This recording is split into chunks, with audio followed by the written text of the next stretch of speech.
A KSL Sports Beat presentation. Game Night Live kicks off now. Presented by Subway Restaurants. Subway, where the winners eat.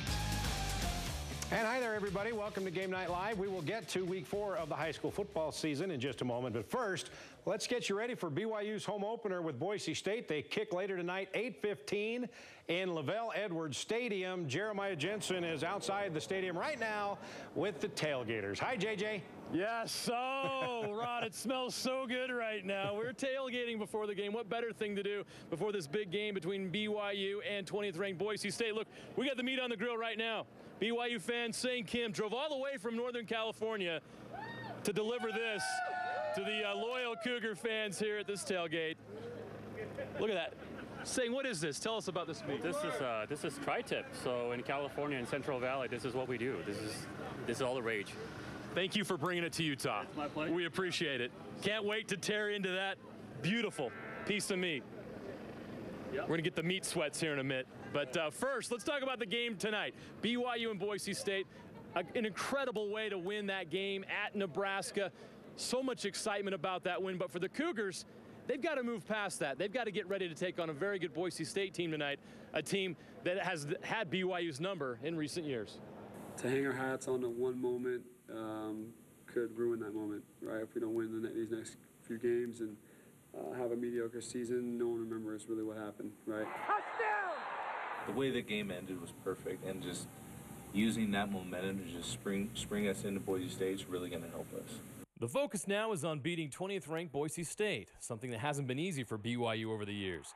The Cougars are just 1-4 all time against the Broncos, including a 1-2 record under Mendenhall. I think they have a pretty good record against anybody. They certainly do in Boise, and they certainly do as a program. Slant catch made, touchdown Boise State. What a play. They have good players. They do a nice job coaching them, and they've developed a great culture. As Mangum sprints out to the right, he's going to throw, wings it, complete for a first down. The Cougars will be led by a freshman quarterback making his first college start. But Tanner is no ordinary freshman. He was ranked as the number 3 quarterback in the country out of Eagle, Idaho. He was an Elite 11 co-MVP with a quarterback named Jameis Winston. And in his first college game, just 3 months after serving a mission, he rose to the occasion under very difficult circumstances. He's just a naturally born leader. As a freshman coming in, I've never seen the amount of poise he showed. Taysom has helped him immensely, and Tanner's ability to study, or desire to study from the minute he got back, has really helped him. Plus his poise, plus his maturity, plus his individual makeup, that gave him a chance to go out there on his first college game after a mission and look like he belonged. And he was having fun. I mean, I've talked to him, and I actually wanted him to be a little bit more nervous. He just was, he was just like excited to play, which hopefully he doesn't. What he didn't know then, I hope he keeps that same mindset, because he acted like it was no big deal. And I certainly thought it was a big deal. Tanner has the trust of his coaches and teammates as he prepares to face his hometown team. It is pretty special. I have some friends on the team, some former teammates, and I know Coach Harsin, and it'll be fun to have them in town, have them in Provo, and obviously where I'm from, everyone's a huge Boise State fan, so I know I'll have a lot of people rooting against me, but it's fine. It's college football. New. Welcome back to Provo, just outside the tailgate here. Yeah, Tanner Mangum making his first start. It was one thing to be thrown into the fire and do what he did last week. Now what is he going to do, Rod, with a week to prepare and a week to get ready for this game, and with the other team focused on stopping him? So that's going to be an interesting story to watch this game, as well as many other games, including BYU's dealing with injury issues. How do they replace Travis Tuiloma on defense and shore up the middle of the field on defense? So a lot of things to watch tonight. BYU Boise State at 8:15. We'll be here. Back to you. All right, Jeremiah, thank you. We'll talk to you again later tonight. All right, now on to week 4 of... You're watching Game Night Live! Now on to week 4 of the high school football season. Our Game Night Live crew was at Springville last night for the Region 8 opener. Red Devils and Maple Mountain both coming in 3-0 after the preseason. Now, these players grew up playing on the same Little League and junior high teams, then they had to make a choice to attend Maple Mountain or Springville. Friends versus friends. You got to watch it live on KSL.com. After a scoreless first half, Springville would begin to take control early in the third. Another handoff off the left side. Nelson keeping his feet. Bryce Nelson all the way down inside the 30 to the 26-yard line. First and goal at the 2-yard line. Adam Rodriguez in the Wildcat formation, and Adam Rodriguez scores for the Springville Red Devils. The extra point hit the upright, 6-0 Springville. Final moments of the third. Hall runs into his own running back, and the ball is on the ground and recovered by Springville. Sai Atafale with the fumble recovery, and Springville is back in business. Springville would take advantage a couple of plays later to start the fourth. Adam Rodriguez on his feet. Adam Rodriguez headed to the goal line. Adam Rodriguez has a 20-yard touchdown. Oh, what a play by Rodriguez. 2-point conversion, guess who? Adam Rodriguez. Now he's thirsty for contact. 10:54 left in the fourth.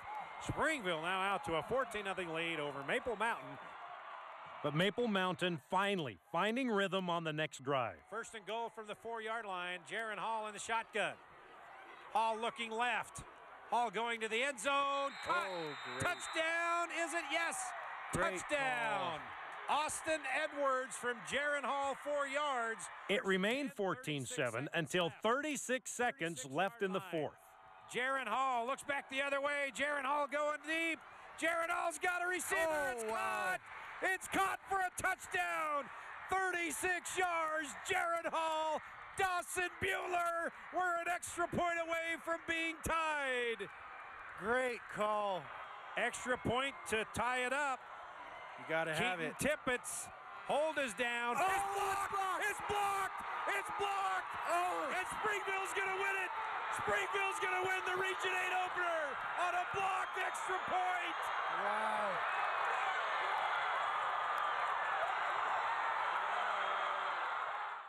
Emotion is just like, we know all these guys, and we're friends off the field, but when it comes down to football, we play football.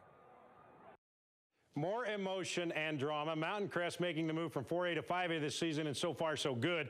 Mustangs have one of the most potent offenses in the state after the first 3 games, which they went 3-0. Hosting Fremont last night in the Region 1 opener. We go to the second quarter. The Mustangs were already up 14-0. Fremont would cut that in half. Austin Freeman, that's a 20-yard touchdown. It's 14-7 at the half. Third quarter, Silver Wolves will tie it up. Braxton Porter busts through. And there he goes, turning on the Jets. That's a 65-yard touchdown. It's 14-all heading into the fourth. Mountain Crest failed on a 2 field goal attempts. Court Fuller's, forget that, field goal. Gets it down to the 2-yard line. And a couple plays later, QB sneak. Mustangs have the lead. 21-14 with 2:15 remaining. All they have to do is keep Fremont out of the end zone, right? Wide open, Freeman. And we are tied at 21. We go to overtime. The teams trade field goals in the first OT. Here we go in the second. Mountain Crest, Tanner Schwab. Find Jaden Thompson. Mustangs with us 31-24 lead. Silver Wolves need to answer. Austin Freeman right up the middle. We're tied. We go to a third overtime. Fremont up first, has to settle for a field goal. And they got it, so Mountain Crest field goal to tie, touchdown to win it. Schwab. Wyatt Bankhead, the catch, touchdown, ball game. Welcome to 5A, Mountain Crest. They win it 37-34 over Fremont. Bountiful and Highland, second quarter we go. Andrew Parkin picks it off, and Parkin will head the other way. 20-yard touchdown, 7-0 Rams. Same score in the third. Bountiful finding the end zone. Caden Simmons ties it at 7. All right, here, final second, still tied. Bountiful can win it with a 53-yard field goal. But it's a little short. We go to overtime again. Highland with the ball first. James Pembroke sneaks it in. Now it's Bountiful's turn to answer. Try to get tricky. It doesn't work. Oh, my goodness. Highland recovers, and Rams coming away with the overtime win, 14-7. All right, Region 5 opener, Riverton and Lehigh. Lehigh led by 18.5, but back come the Silver Wolves. Branson Mahoney, 20 yards, cuts the lead to 5. Now to the fourth, same score, minute 13 left. Mahoney powers in to give Riverton the lead. Next drive for Lehigh, though, 19 seconds remaining. We have more drama. Cam Cooper, Carson Terrell, and he's in for the 42-yard touchdown. That is your game winner. Lehigh opens up Region 5, 41-34, the final. All right, Region 4, Westlake, American Fork, first quarter, all Thunder. Chaz Ayu with the toe tap TD. Westlake led 14-0 after one. Second quarter, Cavemen's turn to get something going.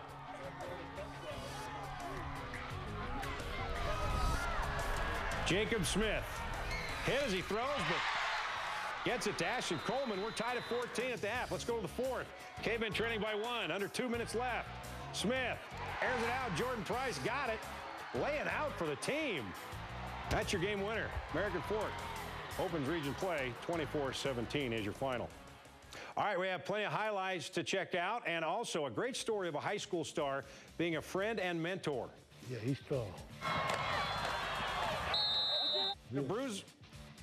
He's a bruiser on the field, but a softie when it comes to his little buddy. His story when we come back. Hey, when you're out at a high school football game and snapping photos you can share with everyone, use the hashtag KSL Game Night when you post your photos on Facebook, Twitter, and Instagram, and we will include your photos in our Facebook photo gallery. All right, Canyon View started the season 3-0, the best start for the Falcons in 17 years now when they won a record 5 straight that year. Offense has been getting it done, second in state in points per game at 46. A test last night, though, to find out who they really are at Dixie, and it was a shootout in the first half, and Dixie just kept the pedal to the metal in the third quarter. Jaden Harrison hauls in the third touchdown of the game. That one a 45-yarder. Canyon View trying to keep pace. Michael Musto with a 1-yard dive, but Dixie could not be slowed down. Trey Miller getting loose for 2 touchdown runs in the fourth.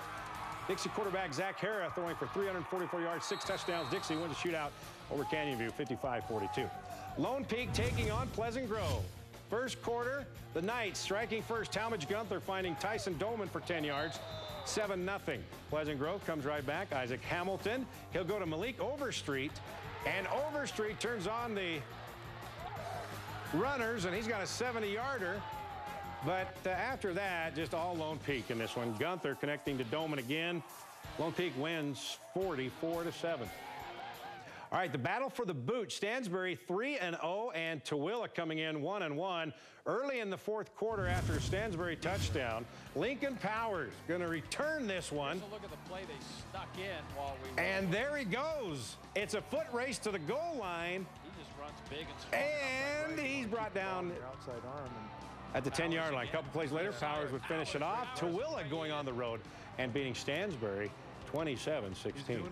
Okay, Rich High School and Monticello. Rebels already up 8-0. Third quarter, they'll add another one. Riley Osler finding the corner, 16-0. Next possession for Rich.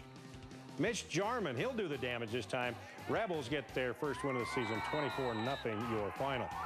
All right, you may know Baby T Etowate as the bruising running back that helped lead Roy to a 4A state championship appearance last season. Well, you may not know how much adversity he's had to deal with during his high school career and the unlikely friendship that has helped him cope with so much loss. Jeremiah Jensen has his story.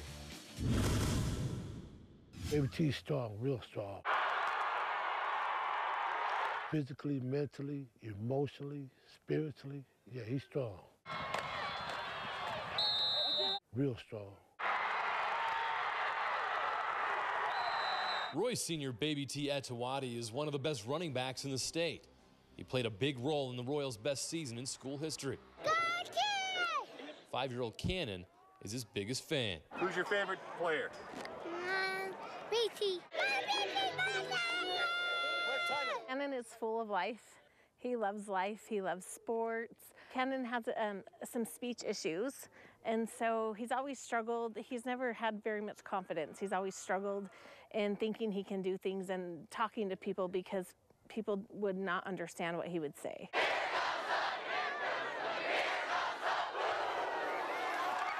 Attending Roy football games has given Cannon a way to express himself without words. His favorite thing to do was to high-five football players, whether he would talk to them or not. I think he kind of felt like he could hide behind the high fives because he could high-five them without talking to them. It's really helped him because the players don't treat him any different. They'll sit and high-five him whether he can talk really well or not. Every Friday morning he wakes up to go to school, and he's excited to go to school and come home from school because he knows he's going to go watch a Baby T football game on Friday night. It makes me happy to see him and see him at halftime, you know, calling my name and, you know, calling the other kids on the team, giving us high fives and seeing him after the game. It makes me happy. Cannon would finally get a chance to meet Baby T after a playoff game.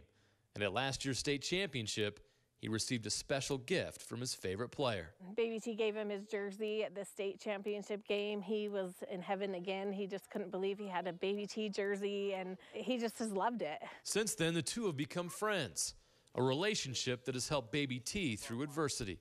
He's dealt with more tragedy than a 17-year-old should have to bear. Okay, there is Baby T at Tawate. A moment of silence for his mother. 2 years ago, his mother Tina passed away. 6 months ago, he lost his older brother, TJ. By his side at the funeral was his new little friend. When Baby T's brother passed away, Cannon just wanted to give Baby T a hug. And so we stopped by their house. He took a picture he'd drawn for him and gave him a hug. And from that point on, their friendship just blossomed. And Baby T has always just treated Cannon so well. And Cannon has just looked up to him. Him coming to my brother's Julian funeral was, it meant a lot. I believe that Baby T is blessed with that right there. That someone like Cannon was to come into his life. Could be a blessing from his mother, his brother. Could be a blessing from God to watch over him. Because the kid actually wants to be like him. Football has brought this pair together, an unlikely friendship that is having a tremendous impact on both of their lives. I think he's always going to have somebody that he can look up to that's a good role model for him for his whole life. I think that this friendship will continue. I think it's going to make Cannon want to be a better person, and he's going to want to try hard and be successful at the things that he does because he sees somebody that he knows and loves doing that. I believe Cannon, he's starting to come around, to know life. And Baby T helping him to know life, he as well helped Baby T to understand life. He's a good kid. He's awesome. All right, Baby T scored 2 touchdowns last night in Roy's win over Clearfield. Primetime performers for Week 4 when we come back. The trick play works, and Shay Reed takes the pass from Braden Lucker. And we will unveil the Week 4 highlight reel. Primetime performers, brought to you by Mr. Mac, dressing you for prime time. Okay, we start with Dixie quarterback Zach Hara. 344 yards passing, 6 touchdowns to knock off previously undefeated Canyon Butte. Lehi's Carson Terrell catching 8 passes, 157 yards, 2 touchdowns, including the game-winning 42-yard touchdown with 19 seconds left to beat Riverton. Lone Peak quarterback Talmadge Gunther keeping the Knights undefeated, 15 of 20, 181 yards, 4 touchdowns in the win over Pleasant Grove. All right, that time has arrived now. 90 seconds of fun. The Week 4 highlight reel, complete with pictures and music, drama, and great performances coming up. And there's another wheel route, and it's going to be a pass. The trick play works, and Shay Reed takes the pass from Braden Lucker.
6 more weeks of this good stuff in the regular season. We'll be right back.